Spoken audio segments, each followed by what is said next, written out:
Entonces, los especialistas en evaluación lingüística están capacitados para realizar investigaciones sociolingüísticas sobre el terreno. En el ILB su principal tarea ha sido la cartografía de los idiomas, es decir, identificar dónde se hablan los idiomas y medir las diferencias entre los dialectos o idiomas. Los resultados de esta investigación proporcionan mucha de la información para el etnólogo. Siempre hemos trabajado muy de cerca con el etnólogo, tanto haciendo mapas lingüísticos como también las investigaciones. También proveemos información a Joshua Project. ¿Conocen la página de Joshua Project? Que tiene su Joshua Project, Joshua Project. Ellos tienen todo el listado de idiomas y algunos tienen perfiles etnográficos, ¿sí? Esos son provistos por los equipos de evaluación de idiomas. Hay muy pocos, ¿sí? Porque hay muy pocos trabajando en esta área, ¿sí? ¿Por qué hay pocos? Porque a veces la gente trabaja 2 años y se cansó y no sigue. Hay pocos especialistas incluso. Porque pasa esto, se cansan, ¿sí? Es un trabajo muy agotador, especialmente cuando se hace trabajo en el terreno, donde uno tiene que andar caminando y tratando de llegar a las comunidades. Hay gente que lo hace 2, 3 años y pasa a trabajar en traducción o pasa a trabajar en otra área, ¿sí? Pero sí es muy bueno que puedan entender toda la variación y la utilidad que tienen los procesos en los que el trabajo con la sociolingüística abarca, ¿sí? Todo lo que abarca. Pero bueno, el etnólogo está muy unido. Hoy podríamos decir que Progress Bible, ¿sí? Va a sacar información de todo lo que son las investigaciones que hagan el equipo de evaluación. Podemos decir que también las mesas de traducción bíblica se pueden beneficiar de lo que se haga en una evaluación, ¿sí? Hoy se está pidiendo mucho desde las mesas de traducción bíblica en los diferentes países tener un relevo de cuál es la necesidad restante para la iglesia, ¿sí? Entonces ahí se puede usar también información de lo que uno obtiene dentro de las evaluaciones. Los especialistas en evaluación de idioma también reúnen información para la planificación estratégica del desarrollo de idiomas. Cuando se planifica el desarrollo de idiomas es importante entender los patrones de contacto con el idioma, el uso del idioma, las actitudes hacia el idioma, la vitalidad del idioma y el multilingüismo. Esas son como las áreas que más abarca la evaluación, ¿sí? Todo lo que tiene que ver con uso, con contacto de idiomas, ¿sí? ¿Qué idiomas están en contacto en una cierta región? Todo lo que tiene que ver con uso de idiomas, en qué ámbitos la gente usa el idioma. La gente lo usa dentro de la iglesia, la gente lo está usando en la casa, es decir, cuáles son los ámbitos de uso de ese idioma, las actitudes de la gente hacia su idioma o hacia cierto idioma, la vitalidad del idioma y el multilingüismo, ¿sí? Estas son como las áreas clave en las que nosotros vamos a tener que realmente adentrarnos cuando nosotros queremos hacer una evaluación de idioma. Y se usa la metodología es mediante la observación, los cuestionarios, las entrevistas, el uso de instrumentos de evaluación participativa.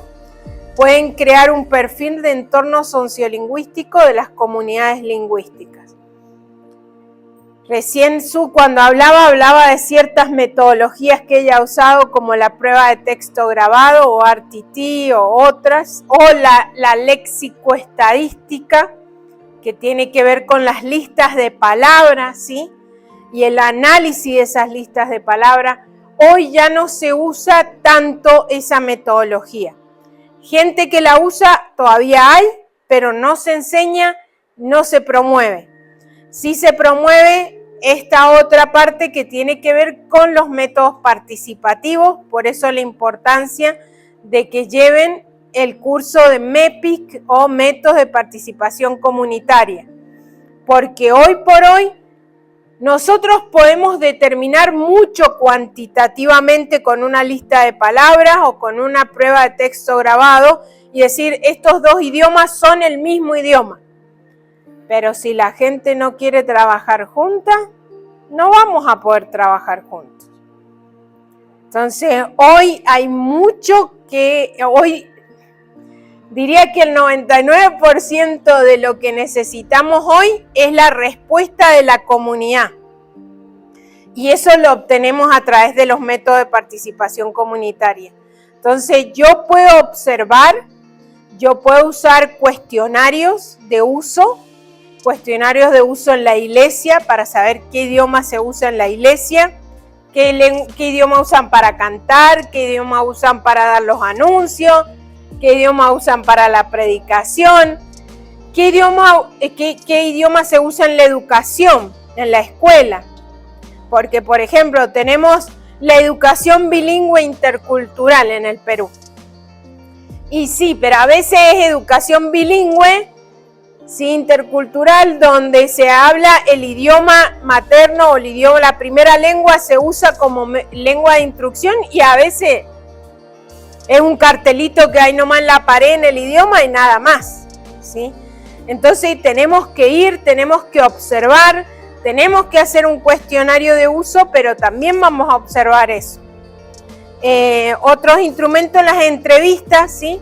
Vamos a entrevistar personas que han trabajado en la región, vamos a entrevistar personas del gobierno local, ¿sí? Eso nos va a ayudar a tener un panorama. Todo nos va a crear ese entorno sociolingüístico que nosotros necesitamos para poder describir qué está pasando en esa comunidad. En una evaluación nosotros hacemos una propuesta, ¿sí? Que es lo que vamos a trabajar en las tardes, y luego cuando terminamos de hacer la evaluación hacemos un reporte, ¿sí? Ese reporte puede ser de 10 hojas como de 150 hojas. En ese reporte puede haber mucho, ¿sí? A veces tenemos dos reportes, un reporte que le llamamos in-house o para nosotros interno y otro reporte externo, ¿sí? El reporte externo lo podemos compartir con entidades del gobierno como el INALI, podemos compartirlo con la misma comunidad, entregarles una copia del reporte a la comunidad para que vean por qué fuimos, por qué visitamos, por qué hicimos entrevistas. Y el reporte también puede servirnos internamente para nosotros con notas como acá hay un rechazo al evangelio, acá no sería posible que vengan 2 solteras a trabajar, con notas que ayuden, ¿sí? Para conocer un poco más ese entorno, tanto en la parte práctica como en todo lo que tiene que ver con la sociolingüística, ¿sí? Entonces, si hacemos una buena propuesta, mi propuesta ya es el borrador para comenzar el reporte. Ya me da estructura para seguir con el reporte. Es el gran problema de muchos investigadores que no terminan sus reportes, ¿sí? O que terminan el reporte 1 o 2 años después que fueron. Y el gran problema es que la ecología de un idioma puede cambiar, ¿sí? Puede haber un desastre ecológico, un desastre como un tornado, como un ciclón, como la construcción de una carretera, ¿sí? Que eso cambia la ecología del idioma. Entonces yo invertí un montón de recursos para ir. Si yo no escribo un buen reporte a tiempo, no vale la pena lo que hice, ¿sí? Entonces es bueno tener una buena estructura de propuesta para llegar de toda esa evaluación y escribir todo en un reporte rápido y poder entregarle a la entidad que me lo pidió, ¿sí? Hacemos evaluación de idioma a pedido de una entidad. Por lo general no tenemos el dinero como para costear estos viajes simplemente porque somos curiosos, ¿sí? Entonces, por lo general trabajamos a pedido de una entidad. Tal vez ustedes casi todos trabajan con el ILB o SIL en México, alguno trabaja con otra entidad acá. Adam, también estás con el ILB, los hermanos también con el ILB. Bien. Pero, por ejemplo, otra organización como UNTI puede hacer el pedido para una investigación, o otra organización como el INALI, ¿sí? Puede pedir una investigación. Entonces lo hacemos a pedido de una organización. Ahora, tenemos que ser cuidadosos, ¿sí? A mí me han invitado a hacer investigación y cuando ya me dicen, Mariela, queremos que hagas una investigación porque queremos saber cuándo podemos empezar a hacer el Antiguo Testamento con esta comunidad. No. Ustedes ya tienen un plan y ustedes quieren justificación para el plan que ustedes tienen sin escuchar a la comunidad. ¿Sí? Entonces hay que tener cuidado con lo que esa organización ya tiene en la cabeza que quiere hacer. ¿Sí? Lo que necesitamos nosotros realmente ver qué está pasando en la comunidad sin ese condicionamiento de lo que me está pidiendo la organización. Otra cosa es que la organización me diga, queremos saber el nivel de vitalidad que hay en esa comunidad, queremos conocer la situación del multilingüismo en esa comunidad, queremos conocer la actitud que tienen ellos hacia el idioma, queremos saber las diferencias, ¿sí?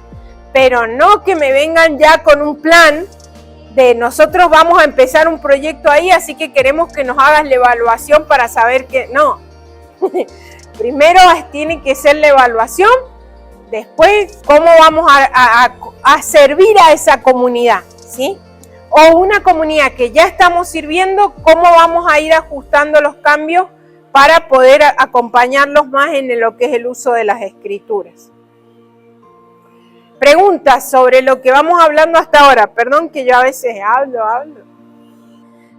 ¿Entienden esta diferencia a lo que antes se le llamaba Language Survey o investigación sociolingüística solamente, a lo que hoy le llamamos evaluación de idioma o evaluación sociolingüística? Vamos a entrar un poquito más, ya vamos a avanzar un poquito más en eso, pero para que entiendan, ¿sí?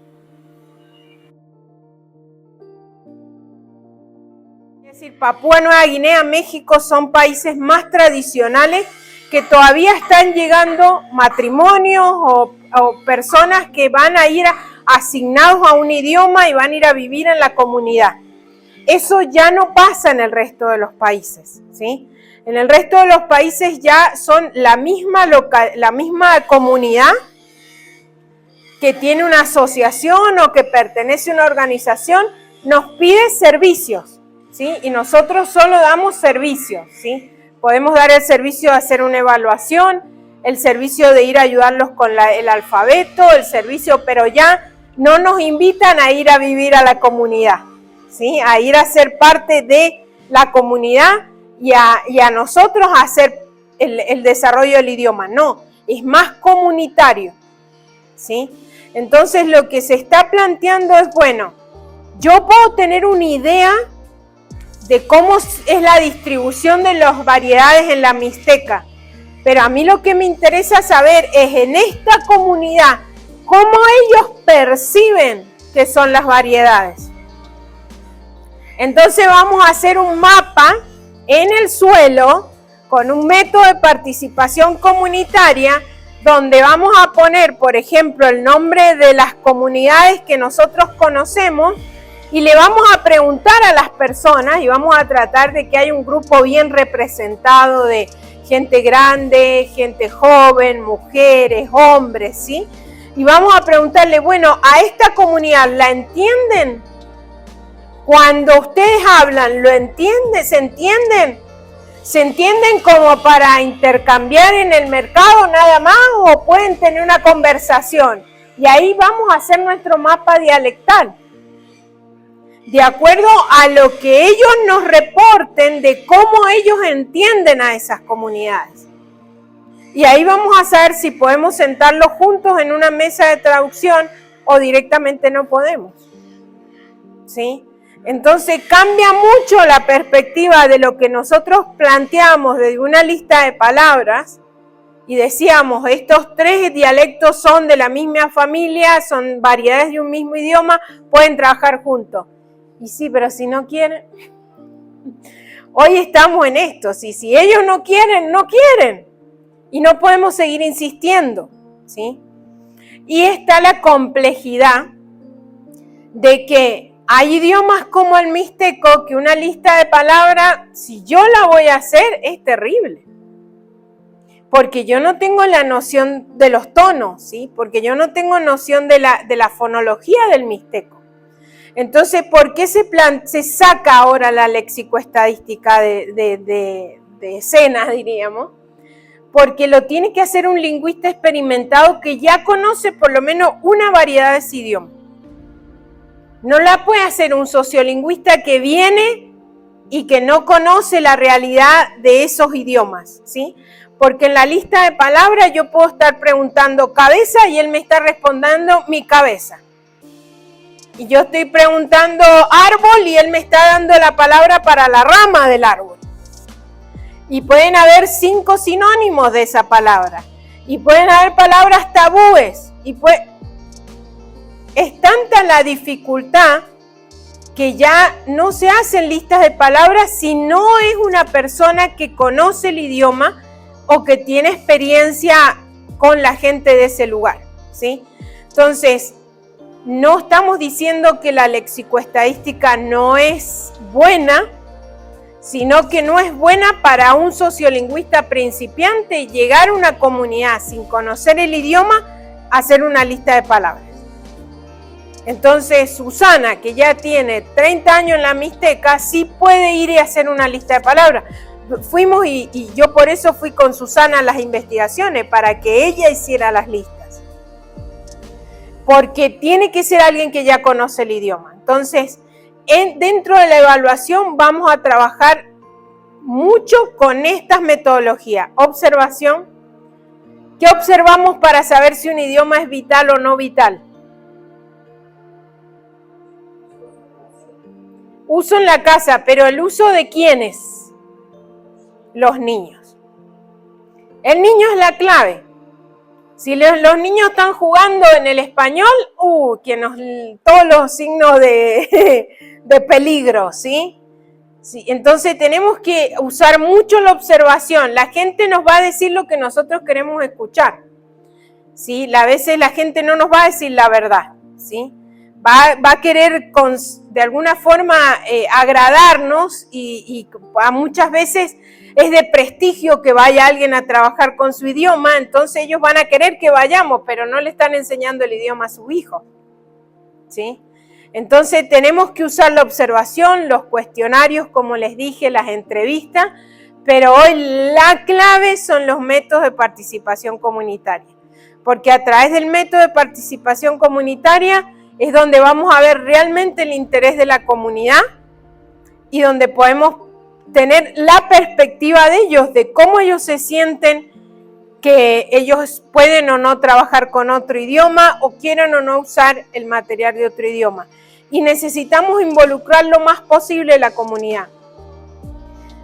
Una de mis herramientas cuando hice investigación acá en México fue la bodega. Yo iba con una maleta de esas de mano y llenaba todo lo que había, por ejemplo, iba a los totonacos y llenaba todo lo que había en los totonacos, no importa que fueran de diferentes variantes.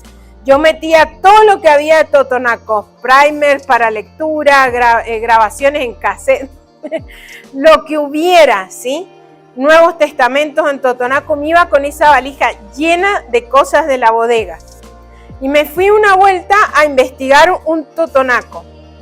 Para eso tenía que ir a una variante totonaca vecina que ya tiene el Nuevo Testamento para hacer la grabación del texto grabado y ver si era una variante diferente. Cuando llegamos, hicimos los contactos, todo nos recibe un pastor y yo abro esa valija y lo primero que este pastor ve es un Nuevo Testamento y se pone a llorar. Y era el Nuevo Testamento en su variante que él no tenía ni idea que existía. Y ya nos venía comentando en el carro de que él traducía de otro Nuevo Testamento para predicar los domingos, ¿sí? Pero él no sabía. ¿Por qué? Porque no toda la comunidad había estado involucrada en la traducción. porque capaz que fue solo una denominación que trabajó en la traducción y él nunca supo, o porque es una generación más tardía, ¿verdad? Que no supo que en algún momento su comunidad trabajó en la traducción del Nuevo Testamento. Entonces necesitamos que toda la comunidad pueda entender lo que estamos haciendo. Y yo sé que en México eso es muy difícil, ¿sí? Porque yo voy a Papúa Nueva Guinea y tengo los 300, 400 habitantes de la comunidad esa tarde para charlar con ellos y hacer un MEPI. Pero acá es difícil, acá estamos hablando de muchos hablantes, de comunidades muy grandes. Entonces necesitamos tener las personas claves. Acá se trata más de conocer personas claves, los pastores de las denominaciones, los líderes comunitarios, ¿sí? Representantes de la comunidad que realmente sean claves para nosotros poder hacer métodos de participación y tener la voz de todos de los más posibles, por lo menos, ¿sí? Pero bueno, me estoy adelantando un poco en el proceso, pero por eso es tan importante que entendamos que se está tratando desde SIL, porque es más SIL el que trabaja en esta área, cómo podemos nosotros acompañar estos cambios que están habiendo, ¿sí? Por ejemplo, los especialistas de evaluación lingüística de SIL o del ILB también han trabajado en cooperación con gobiernos anfitriones y en las universidades y otros asociados para capacitar a los nacionales en investigaciones lingüísticas sobre el terreno, reuniendo datos para instituciones educativas públicas, privadas y proporcionando información sociolingüística. Muchos informes o reportes de investigación se publican en los informes electrónicos del ILB, algunos se han publicado en revistas o en libros. Pero si ustedes van a ese link, está todo en inglés. Hay muchísimos, ¿sí? A mí me gusta siempre buscar por año, se puede buscar por años, por países o se puede buscar por idioma. Me gusta buscar por años y poder leer los últimos de los últimos años para saber qué metodologías se están usando. La mayor que se está haciendo en investigación sociolingüística es en Nigeria, tal vez un poco se está haciendo en Mozambique, por ahí, pero no hay otros equipos. En Asia, el equipo de Nepal es muy activo, el equipo de Papúa es muy activo, el equipo en la India, en las Filipinas y en Indonesia son equipos activos que van a encontrar ustedes reporte y es todo. Hay muy poca gente dedicada a hacer esto y sin embargo es muy clave, es muy importante, ¿sí? Y vamos a ir viendo esa importancia a lo largo del taller. Pero ahí pueden encontrar, desgraciadamente no hay en español, todo lo que hay ahí es en inglés, hay solo en español las investigaciones que se han hecho para los sordos, ¿sí? Para las lenguas de señas de Latinoamérica, sí están los reportes en español. Así que, pero sí es un tema de que no hay reportes en español. Encuesta o investigación se refiere a un estudio que intenta descubrir y presentar una amplia visión de los hechos lingüísticos o sociolingüísticos relativos a una comunidad etnolingüística específica en una región determinada. Eso es lo que nosotros hemos tenido como base de Blair. Van a ver que en el Drive hay un libro de Blair que se llama Los pasos para una investigación y hay otro que se llama Investigación para presupuesto limitado. Son libros viejos de cómo se hacía antes, ¿sí? Pero están las traducciones ahí para que ustedes vean. Una de las cosas más importantes que debes saber es que la evaluación sobre el idioma toma tiempo. Toda buena investigación requiere una buena planificación y una inversión de tiempo. No hay manera de evitar este hecho. Si tratas de tomar atajos, socavarás la calidad de tus datos y debilitarás las conclusiones que puedas sacar.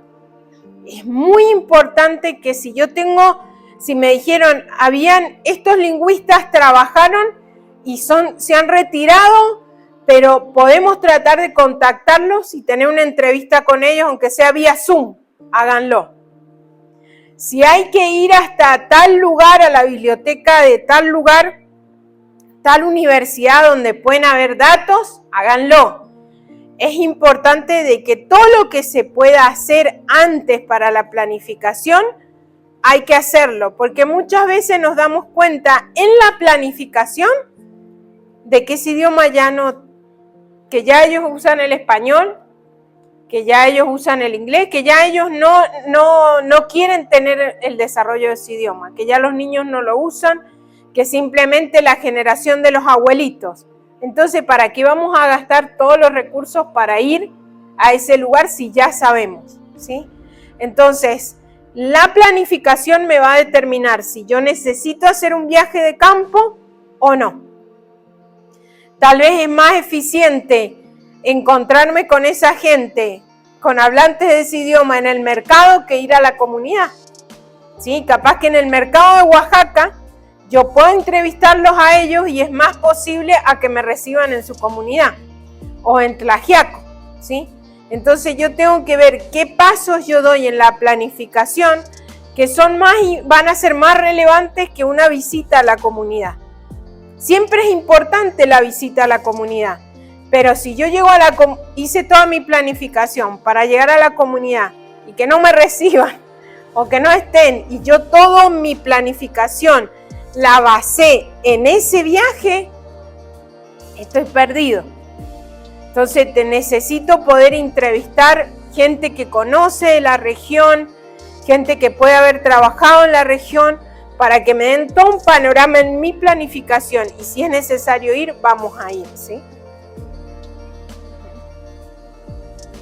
Entonces el INALI solo está interesado, puedo estar equivocada, pero está muy interesado en su catálogo de idiomas, en tener ese catálogo lo más completo posible, ¿sí? Entonces ellos van a requerir una investigación solo para saber si estas dos variantes son un mismo idioma o no.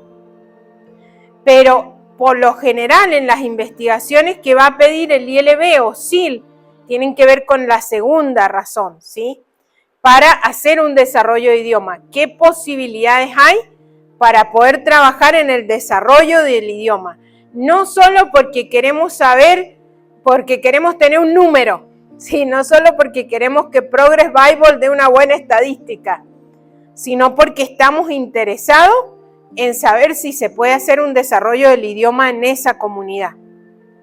Entonces, dos razones. Tal vez una universidad te invita y lo más posible es que la universidad te invita por la primera razón, simplemente para saber y tener más información sobre esa comunidad. Pero por lo general, SIL no solo quiere información, sino vamos con la intención de saber si podemos hacer un desarrollo de idioma en esa comunidad. O si es una comunidad que ya se sirvió, como les dije, tal vez los lingüistas que estuvieron ahí ya se fueron, pero queremos saber qué pasó, qué está pasando hoy con el trabajo que se hizo, ¿sí?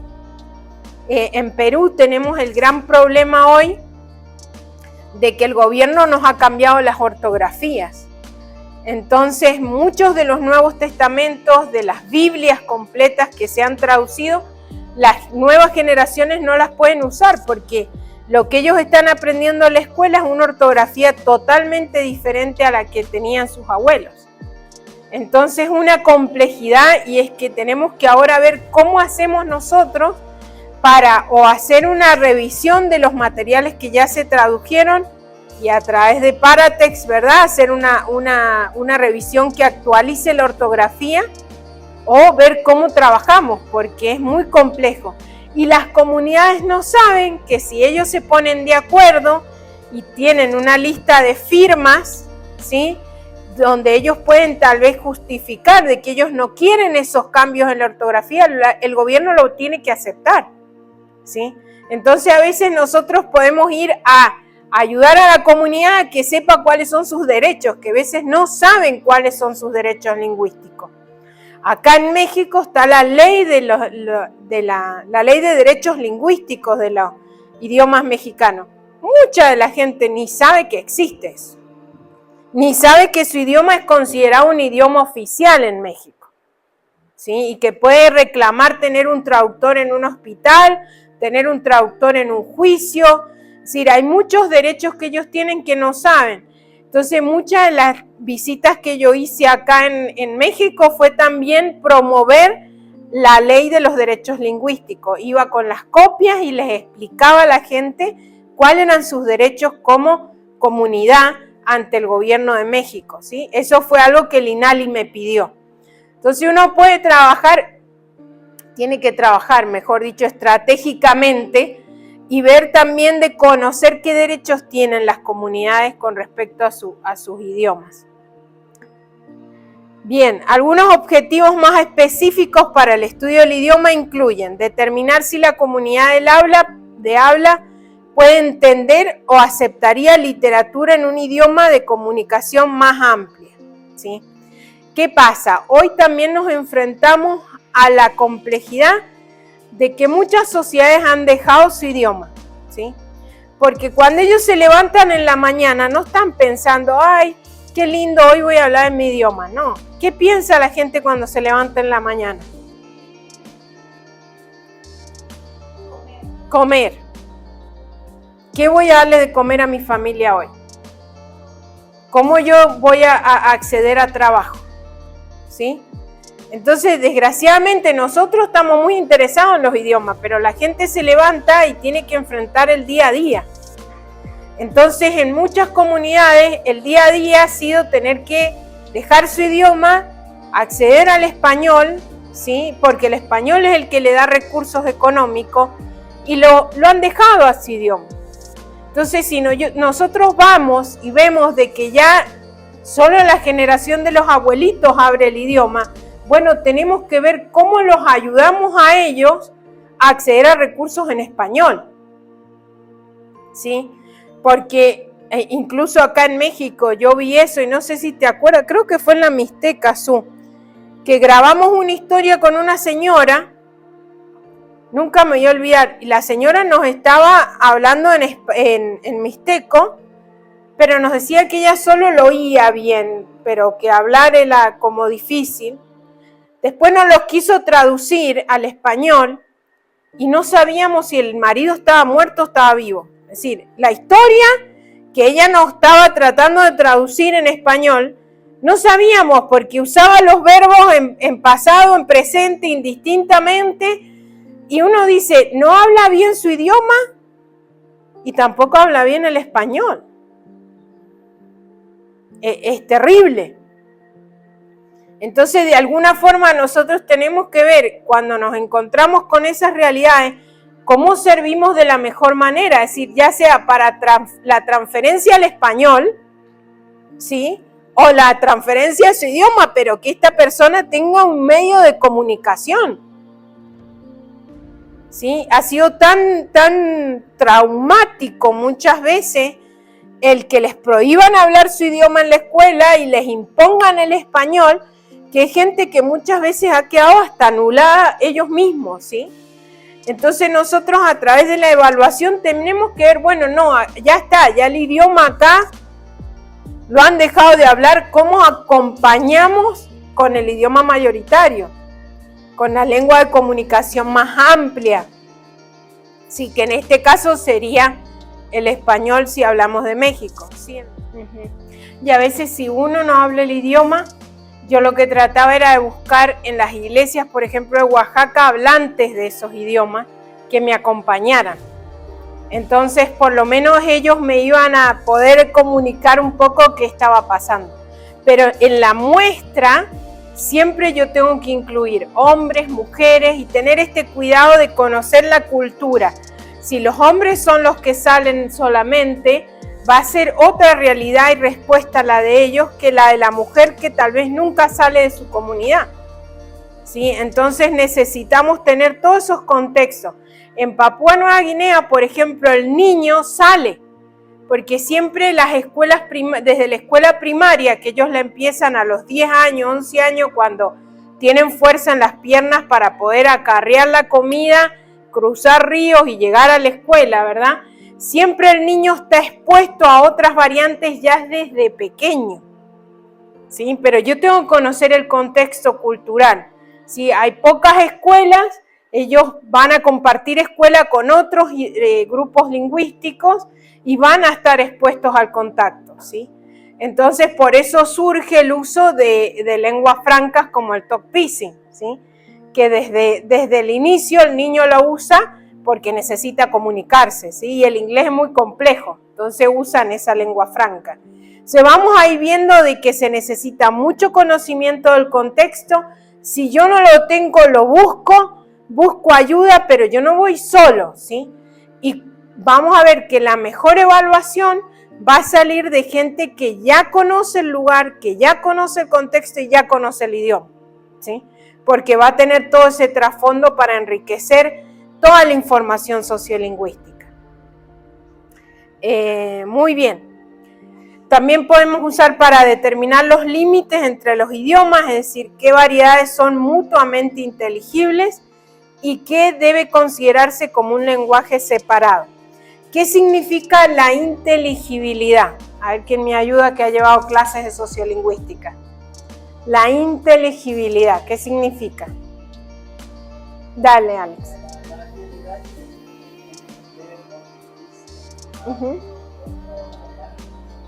Muy bien.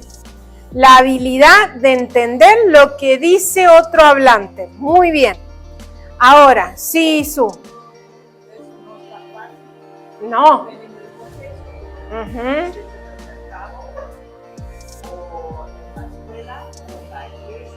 Sí.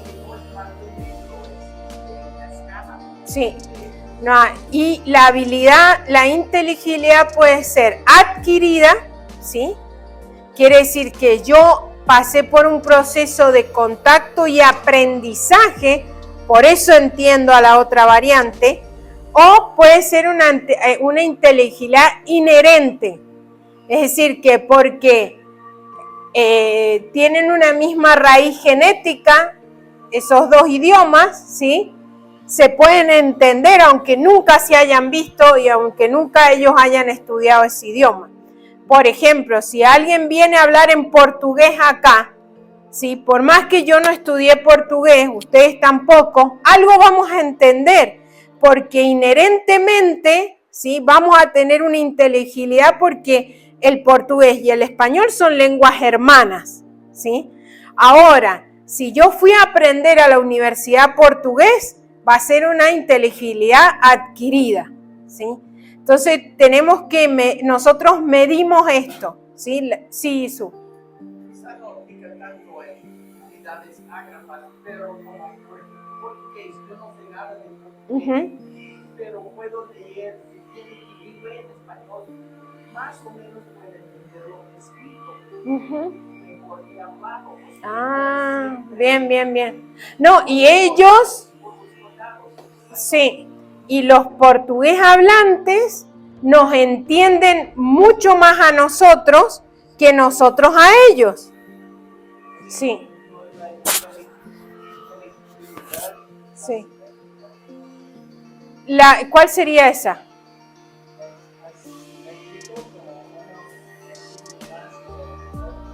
Sí, eso es lo que me refería con el portugués, sí. Tiene que ver con las cadenas dialectales, ¿sí?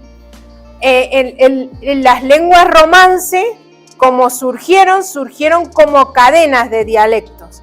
Entonces, hay ciertos de ellos que se entienden mejor que nosotros. Por ejemplo, el portugués y el gallego comparten la misma academia del idioma, porque es el mismo idioma. Sí, hay una cercanía dialectal, pero hay una barrera geopolítica ahí, ¿sí? Entonces, están en dos países diferentes y se llaman como dos idiomas diferentes, pero son el mismo idioma, ¿sí? Y tiene que ver con la cadena dialectal. El catalán con el francés se entienden mejor, ¿sí? Y de alguna forma, ¿sí? Nosotros entendemos un poquito más al portugués, pero somos de los más alejados en la cadena. El rumano y el italiano se entienden mejor, el rumano y el francés se entienden mejor. pero porque es una cadena geográfica de dialectos, ¿sí? Entonces eso también se da que cuando nosotros vamos a analizar estos complejos de variaciones en los idiomas, nos vamos a encontrar a veces con esta inteligibilidad simétrica, que hay gente que se entiende mejor o gente que no, y tiene que ver también con este contacto que pueden haber tenido, ¿sí? Bueno, vamos a seguir un poquito más, pero se puede leer algo que quería decirles. En 5 paramos un poquito. En el final del libro, la última parte, hay un glosario.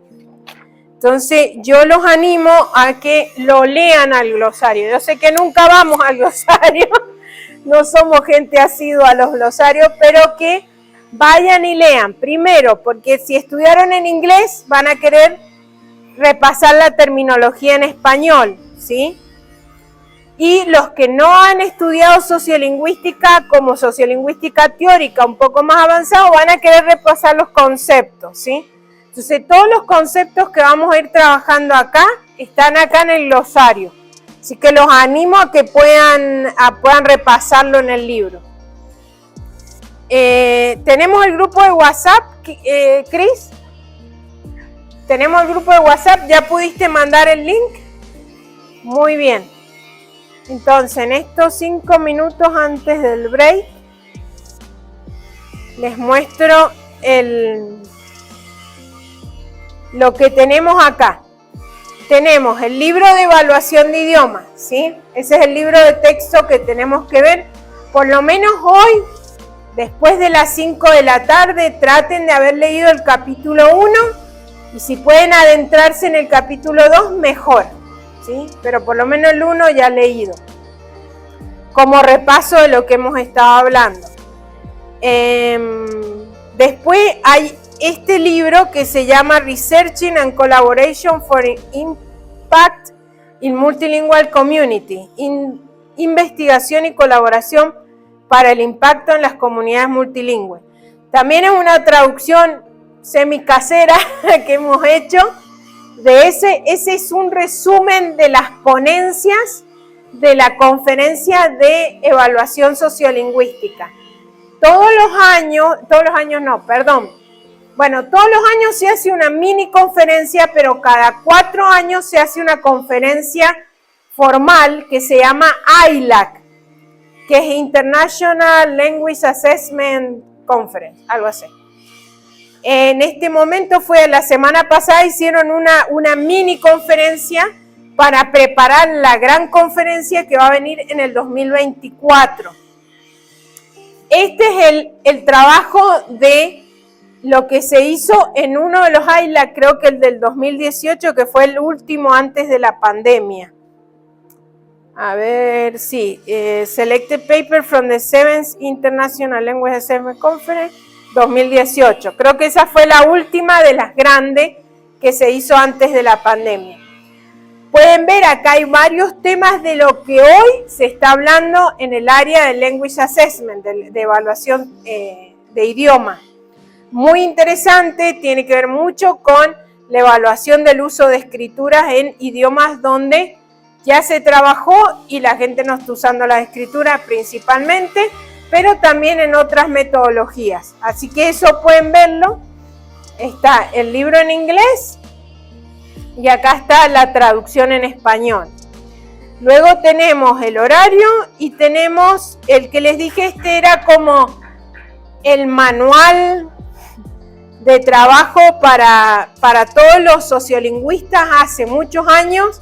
Los que han estudiado seguramente lo conocen, es la investigación con presupuesto limitado, que es el de Blair, ¿sí? Que es el que más se ha usado históricamente. Entonces ahí van a ver un poco lo que se hacía en el pasado también. Si tienen tiempo, es una buena lectura. Luego está las etapas de la investigación sociolingüística, un resumen de los métodos prácticos, no tan viejo, pero antiguo también, pero se los traduje para que puedan ver un poquito más qué se está haciendo con todo lo que es la etapa de más que nada de la propuesta y del reporte, ¿sí? Entonces, hay mucho para leer. Si yo les muestro el curso que nos dio a nosotros en una carpeta así, A4, ¿sí? Era mucho más lectura que otra cosa, ¿sí? Yo no les he agregado tanta lectura porque son 4 días que tenemos, pero sí los animo a que si ustedes quieren conocer más puedan leer, porque en los 4 días no vamos a poder ver todo, ¿sí? Especialmente que ustedes puedan ver según el contexto de México, ¿sí? Porque es un contexto especial, entonces que puedan trabajar un poco más eso. Y hace muchos años que acá no se hace investigación formalmente, yo creo que fui la última, ¿verdad, Su? Sí, sí, hace 15 años. Y antes que yo estuvo Joe Maldap y después ya hace 30 años, sí. Entonces hay mucho para hacer en esta área acá. Y para escribir, ¿sí? Porque no tenemos nada escrito porque nadie escribe. Tenemos que empezar a escribir en español, ¿sí? Para tener nuestros propios materiales. ¿Qué más hay acá? Tenemos la guía para la propuesta de encuesta, que es como un template que lo vamos a usar a la tarde. Después les voy a contar un poquito más de eso. Y hay una carpeta que se llama Survey Wiki, ¿sí?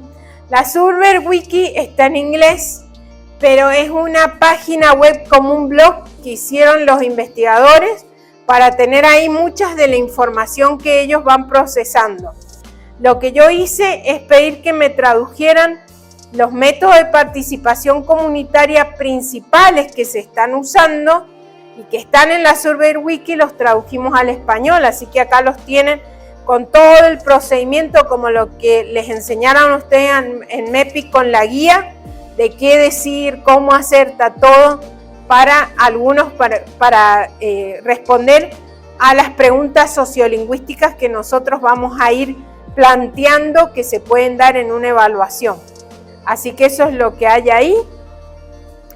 En el libro, al final de cada capítulo en el libro, les da una guía de lecturas extras, ¿sí?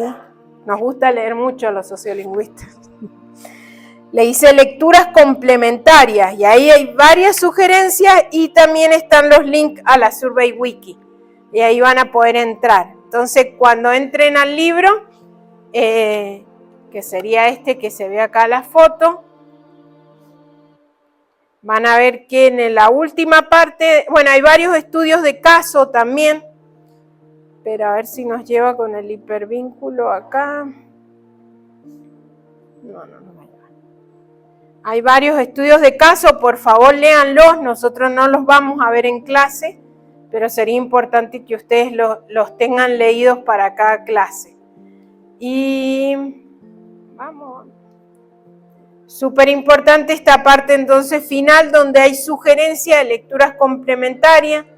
Tal vez alguien se puede tomar el trabajo de ver si alguno de estos libros está acá en la biblioteca, pero si no podemos ir a ver como el primero, el de Ronald Warhouse, creo que se llama, yo lo tengo y se los puedo dar en PDF, que es el que usamos para lo que es teoría sociolingüística, pero solo está en inglés.